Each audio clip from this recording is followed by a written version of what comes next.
And if you need anything, don't hesitate to ask." The deckhand that had so kindly escorted him to his room said, as she stood just outside the door.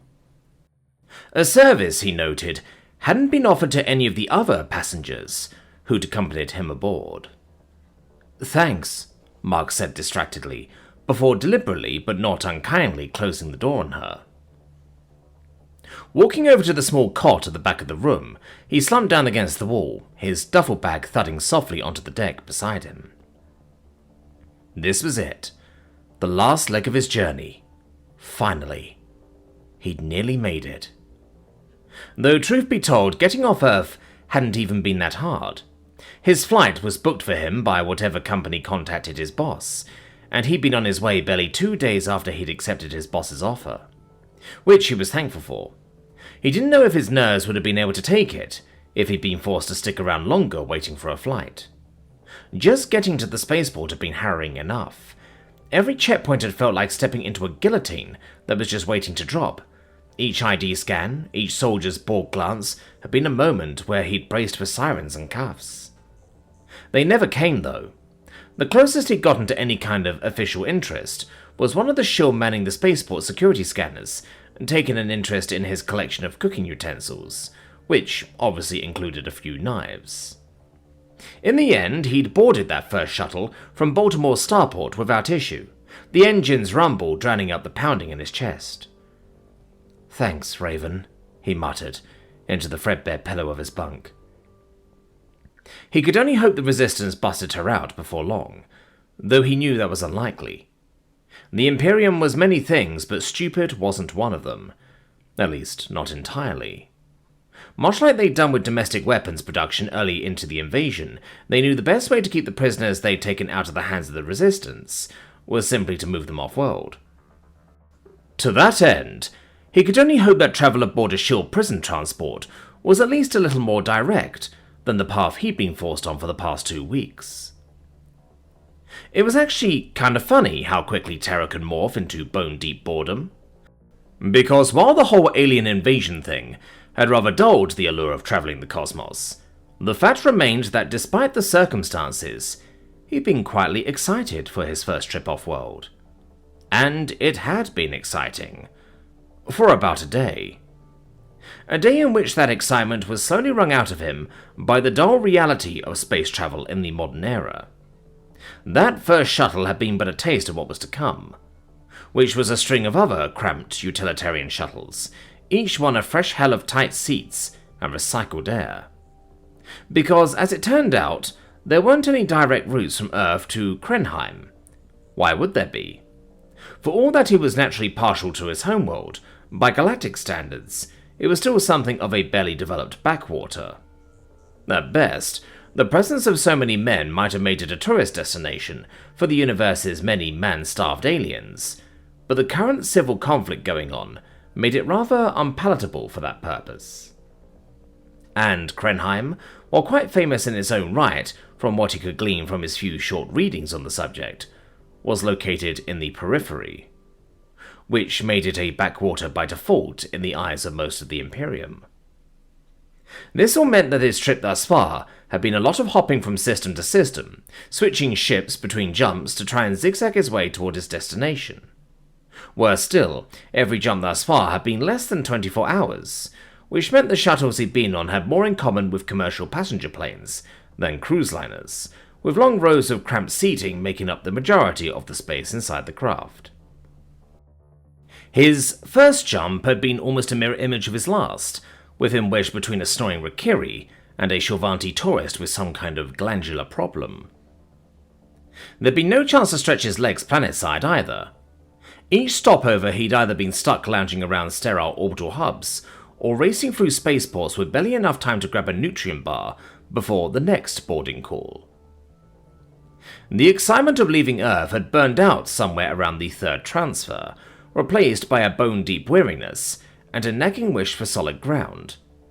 He spent hours staring at the void through scratched viewports, alone with his thoughts. Lila's betrayal, Raven's capture, the gnawing fear he'd still get nabbed before he could vanish into the galaxy. The last wasn't a rational fear.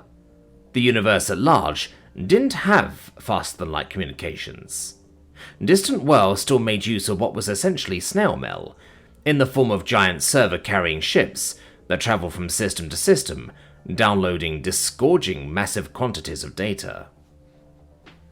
The aliens around him had been a distraction at first.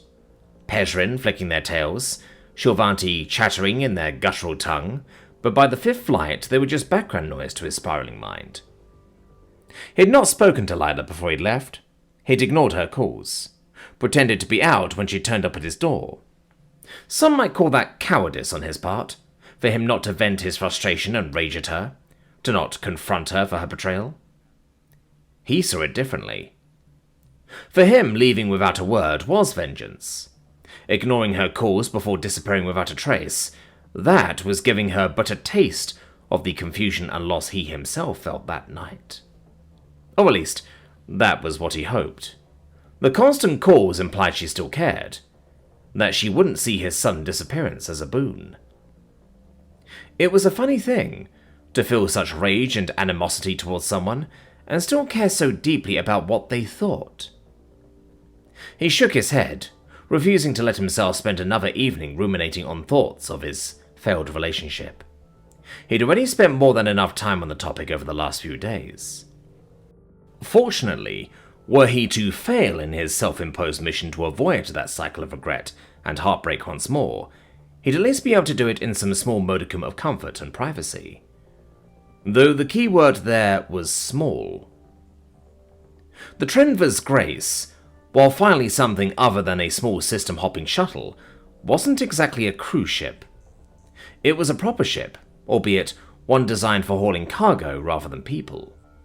At least originally, before the captain renovated it to allow for some small passenger-carrying capacity, in an attempt to squeeze some extra credits from her usual travel routes. Either way, Mark was just happy to have a cabin to himself, even if it was basically little more than a broom closet. After the chaos of the last week, he'd take a little cramped quiet over luxury any day. Of course, as tempting as it might have been to hide away in his cabin for the entirety of the 3-day voyage, eventually the need for food and the greater need to spend a little time not thinking about Lila lured him out of his refuge. Mark strode off toward the galley, the faint vibration of the engines buzzing through the deck, though he paused part-way to flag down a passing crew member, a Shilvanti female, her purple skin gleaming under the overhead lights, her uniform slightly rumpled from a long shift. "Excuse me," he said earnestly. "I realize this is a little out of the ordinary, but I was just wondering if passengers are allowed to use the kitchen."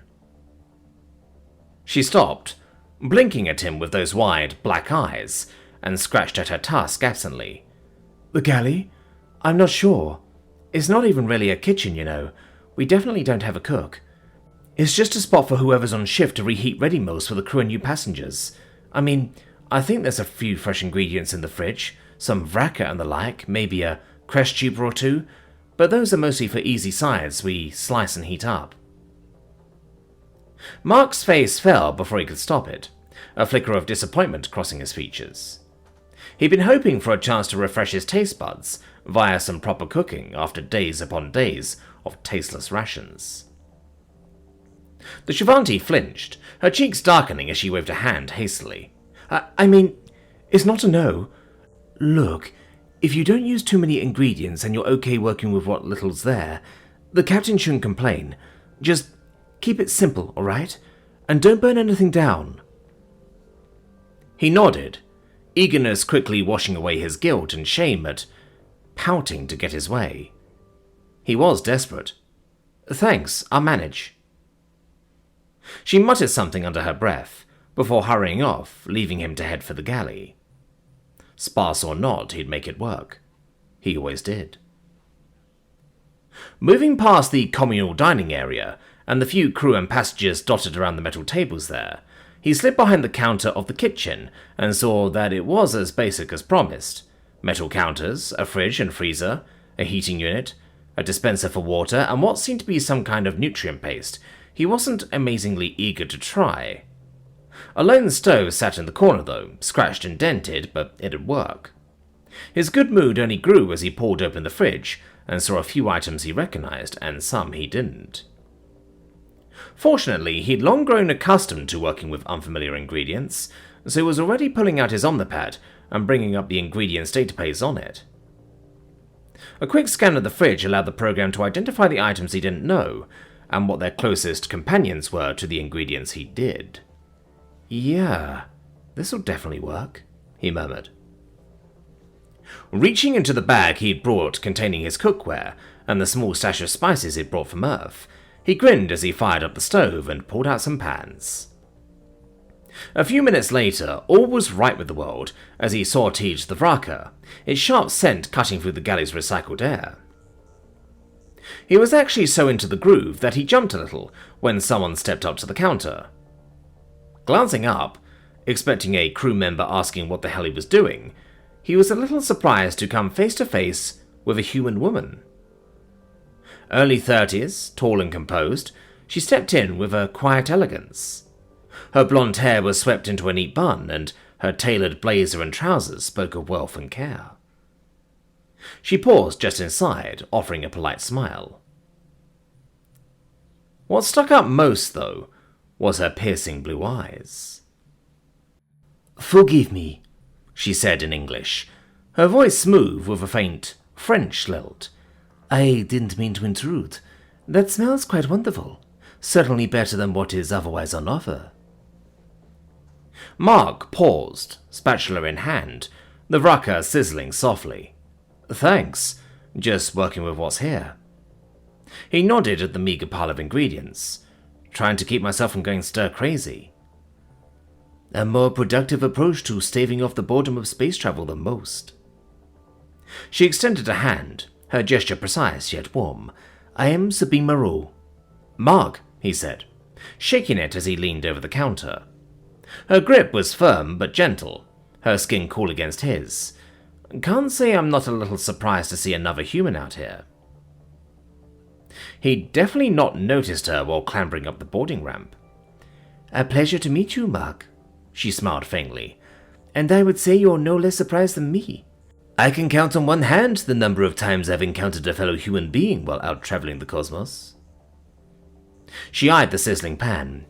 "Assuming is not too forward, may I ask what brings you out here?" He flipped the vraka, buying a moment. She seemed harmless, polished, professional. "Got a job," he said finally. "Personal chef for a gladiator on the world we're heading to." Her eyebrows lifted slightly, interest flickering in her dark eyes. "Oh, I suppose that shouldn't surprise me too much. The residents of Krenheim do love to splash out in the name of showing off, and having a human male on retainer would be quite a feather in the cap of whomever you're working for." He hummed, having come to much the same conclusion. Sure, his boss had couched it in terms of his client being interested in human cuisine, but in his experience, someone with the funds to move someone halfway across the galaxy just to cook for them was likely more interested in showing off that they had the ability to do so over actually sampling his food, which he didn't mind. "Might I ask who you'll be working for?" Sabine's voice was smooth, carrying a hint of curiosity as she leaned against the galley counter. Mark rummaged through his memory for the details Francis had sent. "Kalia Vaughn." Sabine's smile widened, though it retained a refined edge. "Oh, she'd certainly have the means." He glanced up from the sizzling pan, confusion creasing his brow. She met his look with a slight, amused tilt of her lips. "Kalia's been turning heads in the periphery leagues, light division," she explained. "A rising star for years now." She slipped a hand into her blazer, retrieving a slim metal case, and slid a business card across the counter with a practiced flick. "Of course, I only know that because it's my job to know." Mark spared it a quick glance while flipping a piece of vraka. Sabine Moreau, Horizon Ventures. "I'm out here scouting suppliers and sponsors," she said, her voice lighting up with unmistakable passion. "The endgame? Bringing a mecha fighting league to Earth." He cocked an eyebrow, skepticism creeping in. Seems a long way from Earth for that. Krenheim's pretty damn remote. She waved a hand, dismissive but graceful. The periphery's where the equipment's at. Mecha Gladiator combat's a sport, sure, but it leans on the same tech as war machines. With the galaxy's conflicts hoarding gear, I've had to shop further out, though I'd have come here eventually. Oh? She smirked. For someone who's about to be living all this, you don't know much about it, do you? He flushed, heat rising to his cheeks. He knew he should have studied up, but he'd been preoccupied. She didn't miss a beat. Krenheim is basically Space Vegas. If it's even mildly illicit and you want it, you can find it here. More pertinently to me, though, it's also got the largest collection of mecha fighting leagues in the galaxy. Pilots, corporations, stables, all the contacts you'd need to set up a league of your own on a new world. She eyed him.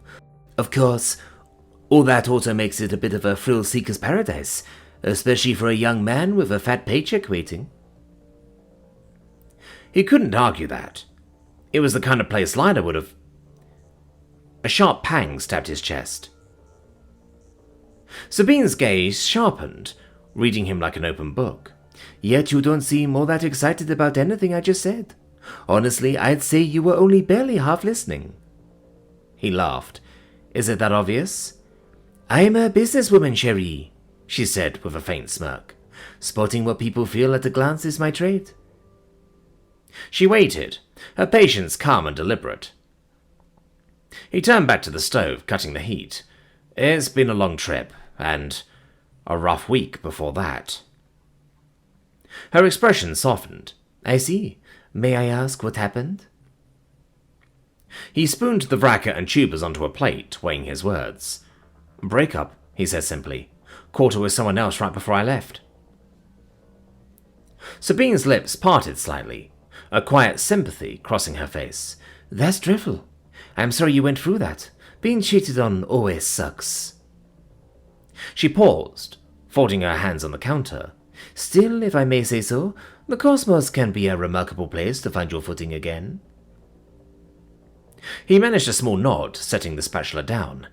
Yeah, maybe. She studied him for a moment, then continued, her tone gentle but assured. You know, in my experience, the best way to get out of the funk of a breakup is to remind oneself of the pleasures still available out there outside of that relationship.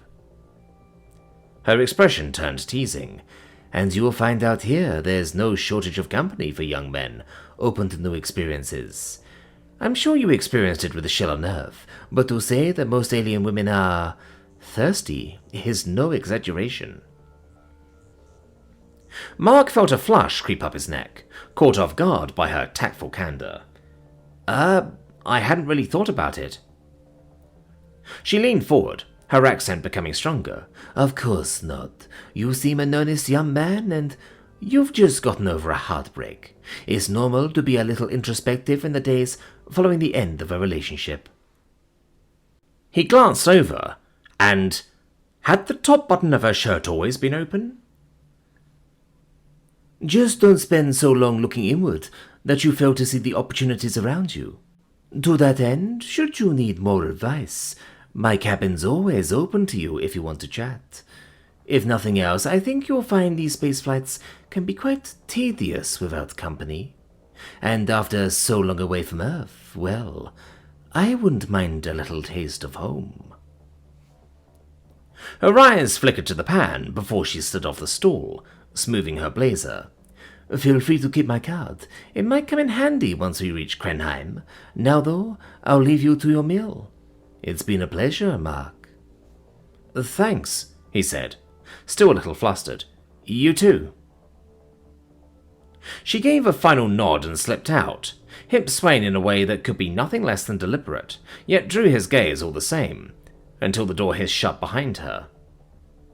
Mark stood there, the galley quiet again, the vraka calling in the pan as he cut the heat. She'd definitely been flirting with him, right? He didn't know why that surprised him. Maybe because she was another human? He was used to it from aliens, but human women still generally preferred to be chased rather than chase, at least when speaking in broad generalities.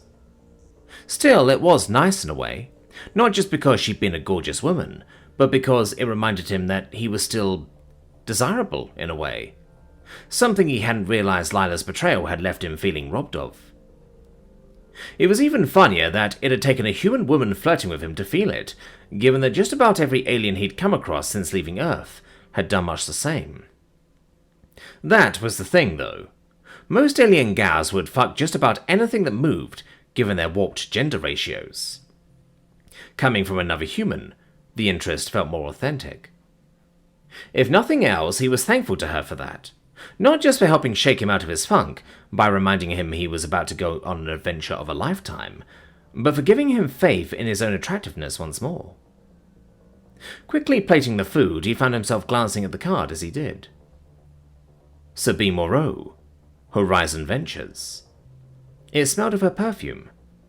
It was a nice smell. Still staring at it, he took his first bite of the meal he'd just created. It was different. Not bad. It was even quite good, in a different sort of way, filled with tastes and textures he'd never experienced before. His eyes drifted towards the nearest viewport, and the darkness of space beyond it. And for the first time in days, the knot in his chest felt less like a burden and more like a choice, one he had no intention of continuing to make. The coming days were an opportunity to live a little, see some sights, meet some girls, use his status as an exotic alien to do a lot of fucking. Lila's betrayal had wounded him, but in a way, it had also freed him. A faint rustle caught his ear, and he glanced up to see a Rakiri crew member sitting at one of the nearby tables, her grey-brown fur shifting about as she ate. Her amber eyes had been occasionally shifting over to him over the course of his time spent cooking on him, tracking the way his hands moved with the knife.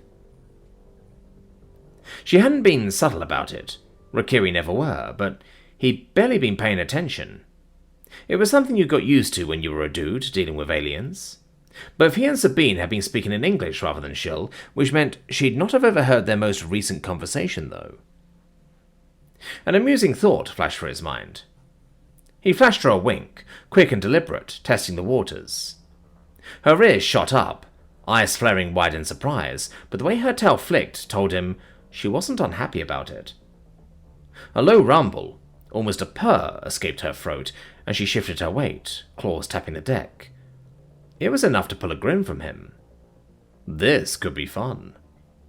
Lila might have torched his trust, but out here, that wound was starting to feel like a key, one that unlocked a galaxy of possibilities.